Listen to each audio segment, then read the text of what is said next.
Yeah, what's good, y'all? Back again with another video. I'm your host, Dad Poppy, aka Los Courtside. In today's video, we're going to help identify what a toxic woman looks like when you're dating. Uh, I know there's a lot of guys, a lot of people in general, actually.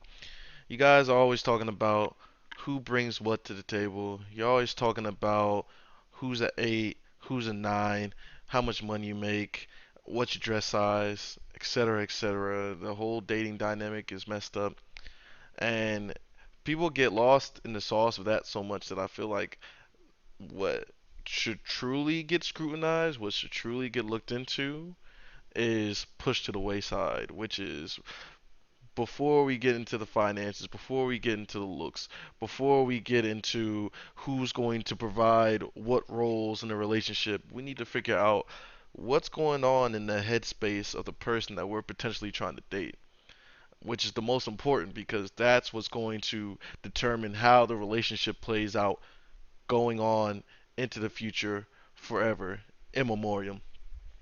And it's very, very difficult for people to understand that because until you come across being in a toxic relationship, you don't really understand how important it is to vet somebody, how important it is to really understand and to observe how people act, how people think, and how people treat you in different circumstances before you really decide on whether or not you want to seriously mess with them or mess with them at all. Because a lot of the times, if someone is giving you too much problems, too many problems, or they're giving you too much trouble, it's better to just not deal with them at all. I'm a dude. I'm a big proponent of keeping your peace. You always want to keep your peace. You don't want to deal with any shenanigans. You don't want to bring any chaos into your life. That's only going to bring detriment. It's only going to bring stress. It's only going to bring trauma. That's then going to ripple into other facets of your life, and it can really put you on a journey to destruction if you don't protect your peace, which is why I think it's so important to have this video in which we identify what a toxic girl looks like and what you should be on the lookout for when you're starting to date somebody. So without further ado, let's get into it. I have this little article right here, and it already has some examples of characteristics that you should be on the lookout for. So let's get it. So, in a toxic relationship, one of the things you should look out for, or when you're dating someone, one of the things you should look out for is their temperament. How do they react when they are emotionally engaged? Are they prone to blow up? Are they prone to explosive bouts? How are they mild mannered? Are they able to control themselves? Are they erratic in their behavior, in their temperament? That's something that you really want to be mindful of when you're dating somebody. You want to make sure that they're level headed. You want to make sure that they're in control of their emotions because if not, that could be a sign that they're going to be very, very toxic. I know that there's always the fun trope of the crazy girls are the hottest and the crazy girls got the best pussy. Yes, this might be true, but and in that same breath, the crazy girl will bring you the most stress. The crazy girl will fuck up your life in a way that you are not even going to want to be with her. You're not even going to want to date anymore if you come across a girl that's crazy enough. I promise you that right now.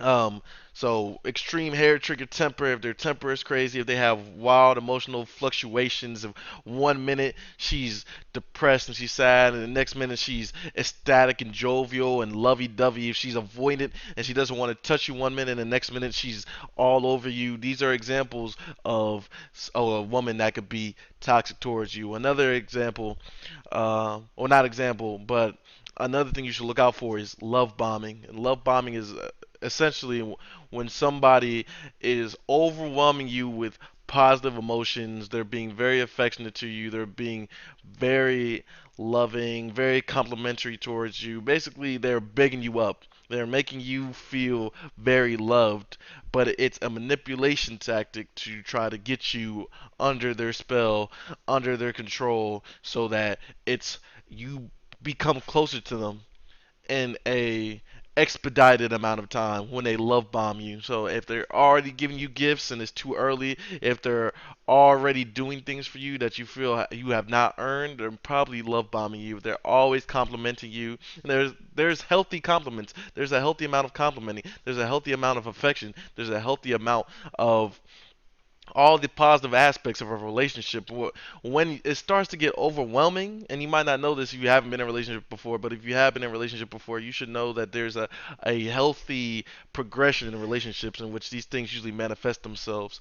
And when it seems like it's all coming at the same time, a lot of the time that's love bombing, and they're doing that to emotionally manipulate you so that you are now further bonded into them so that they can do what they want to do and they can show you who they truly are and they can take the mask off, and now you have to deal with all of the pain and the hurt that comes with dealing with toxic people. So another example of their toxicity coming out is them being very impulsive. If they just wanted to get up tomorrow and go on a trip to a whole nother country, I know that people always are making up these scenarios of, oh, I want someone to be able to just pick up the bags and we can go on a trip the next day. And it all sounds fine and dandy, but for most people in regular relationships that have jobs, that have responsibilities, there's certain things that you're just not going to be impulsively able to do just because of the logistics, just because of the responsibilities that you already have to attain that you have to tend to. Can't talk. Sorry. And so when they want to do certain things, like they just want to pick up and travel, or they want to pick up and move somewhere, they just want to leave their job. Like these people might be somebody that just leaves their job very sporadically, no notice. They just do things on a whim. They're very impulsive. So these are the things to look out for because you want someone that's going to be stable. You want someone that's going to be consistent. You don't want somebody that's going to be all over the place and you don't know what to expect from them. It sounds fun. It sounds fine. It sounds like an adventure, but I'm telling you, it's chaos and you don't want that. What the heck is going on with my mouse? Uh, Another thing to be on the lookout for. So in this article, they talk about they're sexually dynamite. And this is what I was saying earlier, in which they say that women that are crazy have the best pussy. And this is kind of what goes into that. Women that are suffering from BPD, a lot of the times they will be hypersexual. And what that means is that they will be very, very, very, their sex drive is very high. Like to the point where they will be hornier than you. They will want to have sex more than you. And I know that that sounds like a godsend. I know that that sounds like it's too good to be true, but I promise you it sounds fun until you're tired, until you done busted all your nuts and you don't want to go anymore and she's still horny. Because what ends up happening is these girls are so horny that eventually they're gonna start finding other ways to scratch that itch, if you get what I'm saying. And with you, it's gonna be great. It's gonna be fun. You're gonna probably do things that you've never done before in a time frame that you've never done it before. A lot of times with a lot of women, you have to work up your sexual chemistry. You have to work up trust within each other within a relationship before you can do certain sexual activities, before you guys can engage in certain behavior. But from my own experience, women that behave like this, they're on go from the jump. And they're going to do the craziest thing. They're going to do the most spontaneous, most passion driven, uh, like sexual activity that you've come across. It's not even close. It's kind of crazy. Like nothing. Once you're done with them, nothing's gonna blow you away. You're gonna be like, I've seen it all, done it all. Because when I was with them, they were kind of giving me the whole thing. And I'm talking about they are just very, very, very, very, very, very, very, very, very overwhelming with their sexuality, and it's hard to put into words. And I'm trying not to be too vulgar, but just understand if the sex is very uh, I don't extravagant Off rip, off jump, these are your first couple times having sex, and you guys are already pulling out all the stops. She might be toxic. Another characteristic of a toxic woman is black and white thinking. So this ends up happening a lot of the times, and with you specifically, they're going to do something called idealizing you, idealization of you, which they look at you as if you're Jesus Christ. You have no faults. Everything about you is perfect. Everything about your character, you have no flaws. You're the ultimate good man in their eyes, and there's nothing that can ever change that. And it feels really good. This is part of the love bombing. It feels really good. It makes you feel really special. It makes you feel even more especially connected to this woman. But the problem with this is on the flip side, they will demonize you later on, in which one minute you're her knight in shining armor, you're the perfect man, you're the best thing that's ever happened, and then they're gonna flip because they're emotionally erratic. And they're gonna look at you like you're the devil. They're gonna look at you like you're scum. They're gonna look at you like you're disgusting, like you're ugly. Like they don't even understand how you are in front of their face right now because you're such a disgrace. And it's all because of the fact that they look at the world in black and white. Either you're good or you're evil. And we all understand that there's no 100% good, 100% evil. There's a lot of nuance. There's a lot of middle ground in between. A level-headed person, a person that's got their mind on right and their head on right, is going to understand that, but a toxic woman, is not going to understand. It's like the Sith in the Star Wars. The Sith only deals in the absolutes. uh, a toxic woman is only going to deal in absolutes. Either you were the greatest thing ever or you the worst thing ever. There's no in between. And as human beings, we're neither the greatest thing or the worst thing. We're works in progress. All of these things shift. We are very fluid. And that's an example of how a toxic woman would idealize you, and with their black and white thinking, how they would idealize you and how they would demonize you. So definitely be on the lookout for these type of behaviors and these type of uh, um, observations to have when you're dating someone. To be on the lookout for how often they're complimenting you. What are the things that they are saying about you? Are they idealizing you? And idealizing you is basically making it seem like you're the greatest thing ever, which could go hand in hand with overly complimenting you. With it can go hand in hand with saying that you're the greatest thing ever. You're the perfect. But like if someone calls you perfect, and that feels really good. That makes you feel really special. But you have to be on the lookout for these type of things because yes, it does stroke your ego, but at the same time, they can just as easily destroy your ego because of the way that they think. Unstable identity. It kind of goes once again into their erratic nature, their instability, their impulsivity.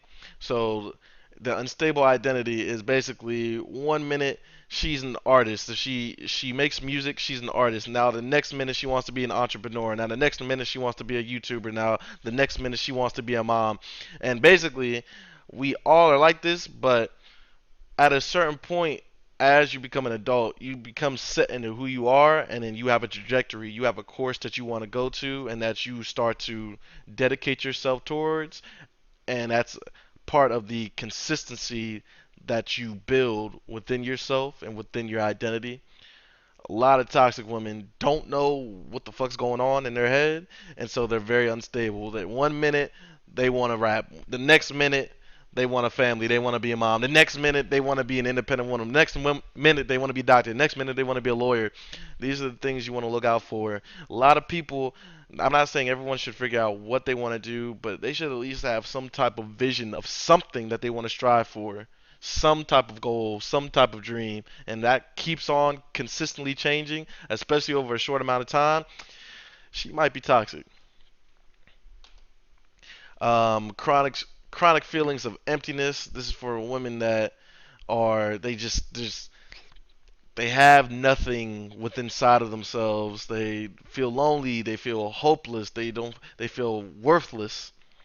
Um, and this can also lead to things like mental illness and depression, etc., etc. But these are the type of things where a woman, that has extremely low self-esteem will manifest itself within these things. If they always talk themselves down, if they always see themselves as a victim and having a victim complex, then they can have feelings of emptiness.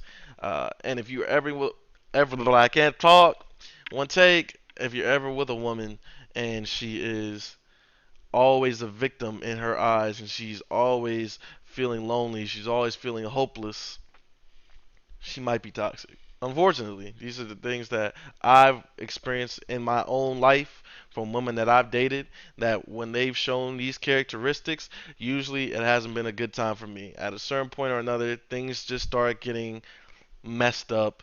There's a lot of drama that comes with them. There's a lot of uh, just problems that arises with trying to deal with them and to have a relationship with them. And in suspicion they're bad people. This is more of they're very protective of their reputation. So you cannot make any slight against them whatsoever. You can't criticize them. They're very defensive about their self-image and about their ego, and they will do anything to protect it. They will overly attack you if they feel like they're being attacked. If they're on the defensive, they will do anything. They will say anything. They will rip you to your core. They will act out in whichever way to defend their reputation and their self-image and their ego. These are things to look out for. Obviously, like I said before, if they're feeling worthless, if they're feeling empty, they're more prone to depression and things like self-harm and stuff like that. Dealing with any type of woman before, you get into a point where if you're in a relationship with a toxic girl and it starts getting bad and you realize you got to break it off, you might try to break it off and now she's going to basically hang it over your head and say, I can't live without you. She might insinuate that she might unalive herself because of the fact that she is prone to depression, she's prone to self-harm. These type of things can set them over the edge because they're just their mind's not in the right spot. They're toxic. They have a toxic way of thinking and then they have a toxic way of being because of their toxic thoughts. So when you're dealing with women like this, they might threaten that they might do that, that they might unalive themselves, that they might, whatever, hurt themselves. And you can't really. I'll make another video in the future if this video does well or whatever, and how to break it off with them because it's an entire process with trying to break it off with them, especially when it gets to this part of dealing with their depressive nature, self harm, etc., threats.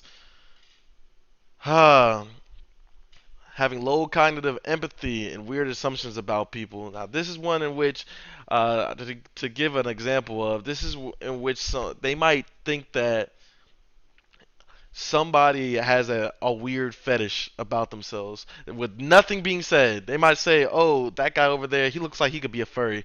And you're like, why would you say that? There's no type of information, there's nothing that we've seen about him to even think about that. They don't know how to empathize with other people, and so they will say fucked up things. They will basically just kind of act weird. I remember one time I was dating a girl, and we had gone karting before, and my boy and then his girl, a few months later, they also had went go karting. And so the girl that I was dating at the time, she had went and commented on the girl's story, and then she was basically poking fun at her, and she was saying, "Oh, it's funny, you guys are copying us."